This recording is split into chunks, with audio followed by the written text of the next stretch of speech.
का लिबास पहने धौलाधार की पहाड़ियां, ठंड में सूरज की तपिश का इंतजार करती वादियां,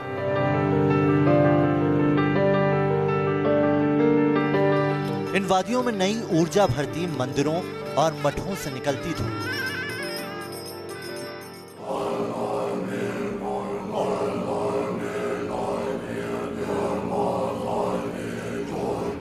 और कुदरत की इस खूबसूरती में जान डालता यहाँ का लोक संगीत। हिमाचल प्रदेश की दिलकशी को बयान करने में शब्द बौने हो जाते हैं।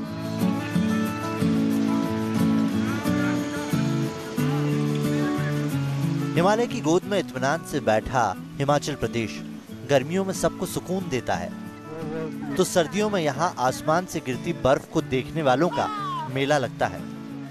जनवरी के महीने में हिमाचल प्रदेश में गिरता पारा पूरे उत्तर भारत में कभी छुड़ा देता है। लेकिन इस ठंड के बावजूद इस बार हिमाचल प्रदेश में सियासी तपिश है। 2019 के लोकसभा चुनाव की आहट से माहौल में गर्माहट शुरू हो गई है। दिसंबर के आखिरी हफ्ते में धर्मशाला में प्रधानमंत्री मोदी की रैली के बाद हिमाचल प्रदेश की सर्द हवाओं को राजनीति की तपिश मिलने लगी है।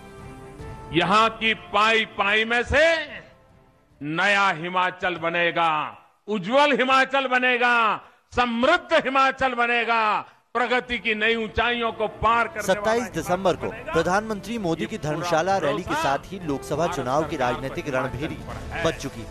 न सिर्फ बीजेपी में बल्कि बाकी पार्टियां भी लोकसभा चुनाव की तैयारियों में जुट गई हैं।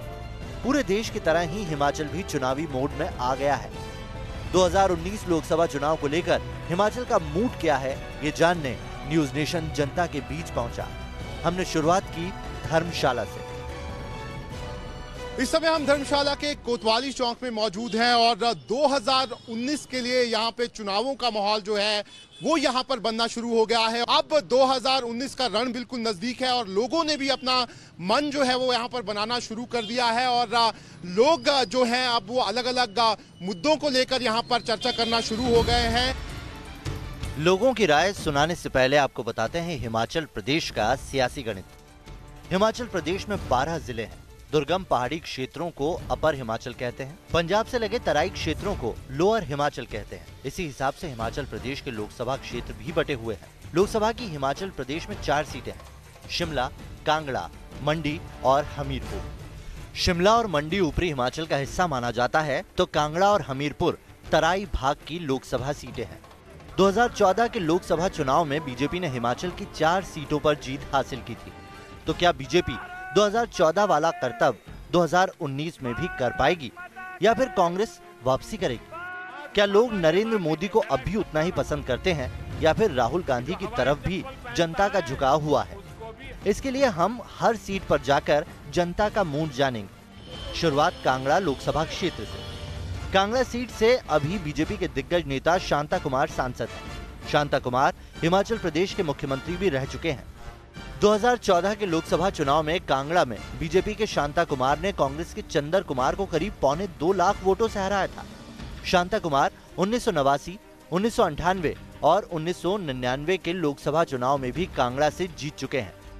पिछले 20 साल में कांगड़ा सीट कांग्रेस के खाते में सिर्फ 2004 में ही एक बार आई थी। कांगड़ा लोकसभा में 17 विधानसभा सीटें हैं। 2017 के विधानसभा चुनावों में ज्यादातर सीटों पर बीजेपी ने कब्जा जमाया था। आंकड़ों के लिहाज से कांगड़ा सीट पर बीजेपी का दबदबा दिखता है, लेकिन क्या बीजेपी सांसद और सरकार के कामों से लोग खुश हैं? कांगड़ा में ही आने वाले धर्मशाला में लोगों से हमने ये सवाल पूछा।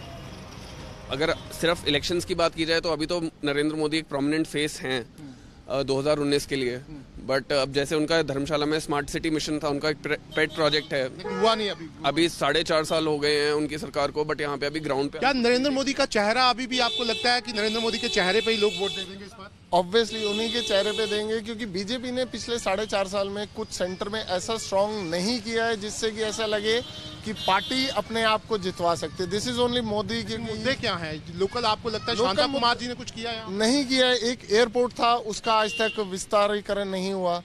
जो रेल लाइन है उसका ब्रॉड गेज नहीं हुआ। पठानकोट से लेकर धर्मशाला तक आज तक रेल लाइन नहीं है, कांगड़ा तक है, पालमपुर तक है, वो भी मतलब he has not manage it properly, कि सेंटर में होने के बावजूद वो उसको ढंग से यहाँ तक डेवलप नहीं कर पाए। क्या कितनी सीटें इस बार आपको लगता है बीजेपी के पाले में जाएंगी और कितनी कांग्रेस के पाले में? मेरे को तो लगता है एक बार फिर चौका लगने वाला है। अच्छा, क्यों आपको ऐसा लगता है? ऐसे है कि अभी तक सरकार को बने यहाँ एक साल ही हुआ है और सरकार अच्छे कार्य कर रही है और यहाँ की जनता मौका देना चाहती है मोदी जी को भी एक बार।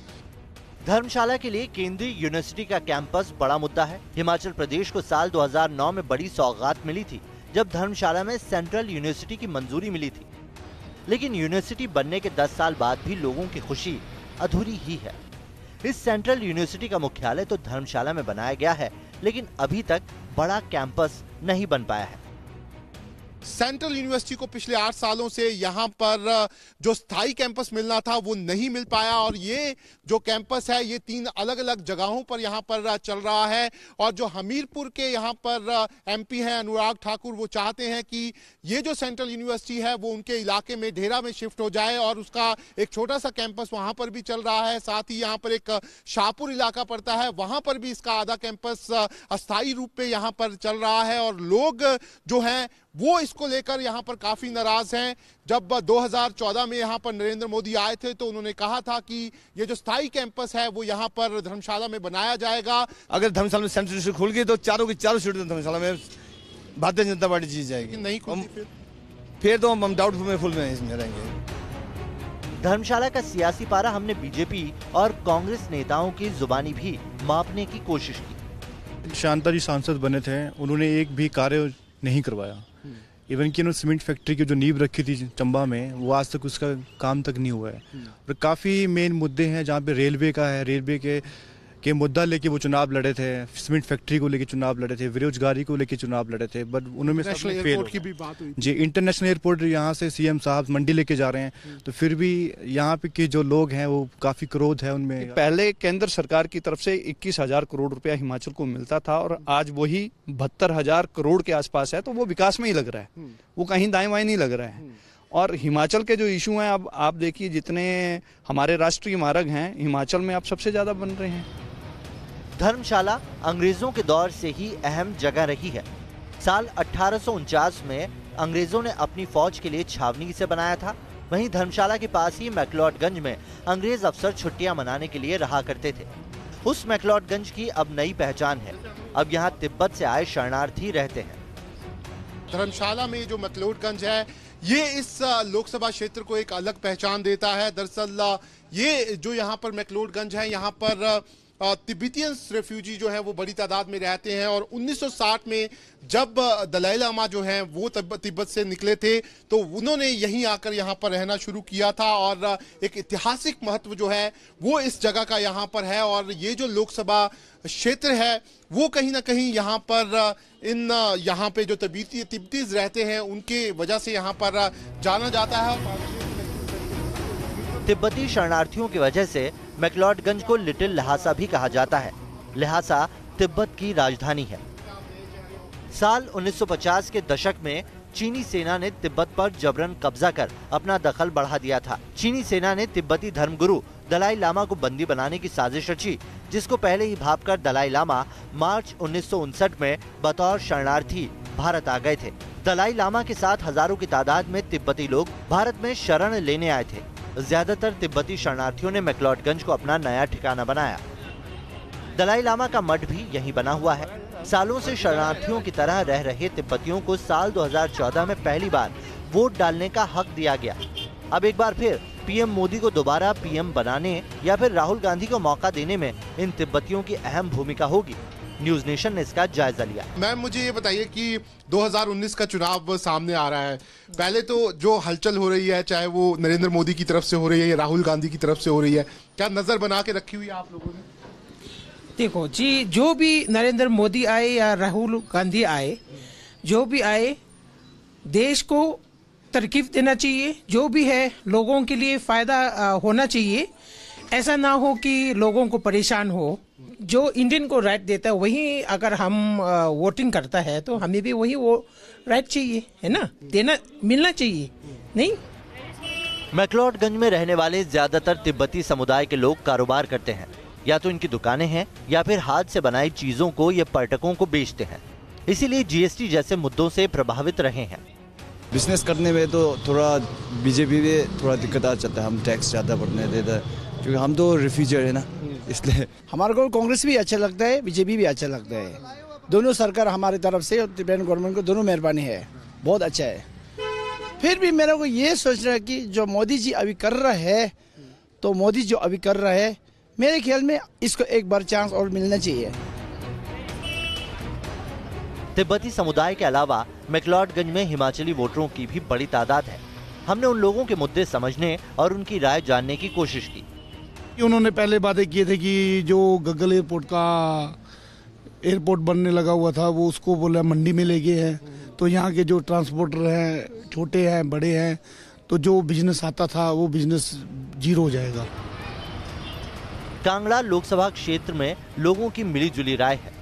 हिमाचल प्रदेश में साल 2017 में विधानसभा चुनाव हुए थे, जिसमें बीजेपी को साफ बहुमत मिला था। राज्य की 68 सीटों में बीजेपी को 44 सीटें मिली थी, तो कांग्रेस को 21 और अन्य के खाते में 3 सीटें आई थी। विधानसभा चुनाव में बीजेपी को 49.53% वोट, तो कांग्रेस को 42.32% वोट मिले थे। विधानसभा के आंकड़ों से जाहिर है कि बीजेपी की सूबे में बढ़त है और इसी बढ़त को अपने कामों के दम पर लोकसभा चुनाव में भी बरकरार रखने का भरोसा जता रहे हैं राज्य के सीएम जयराम ठाकुर। आगे बढ़कर के जो काम किया है उसका बहुत बड़ा इम्पैक्ट है।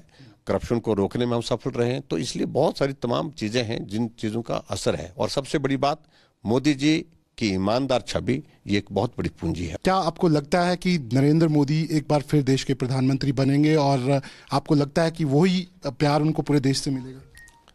देखिए, मेरा ये मानना है कि नरेंद्र भाई मोदी जी ने इन 5 साल के कार्यकाल में बहुत बेहतरीन काम किया है। उनकी छवि में और निखार हुआ है, उनके नेतृत्व में और ज़्यादा मजबूती मिली है।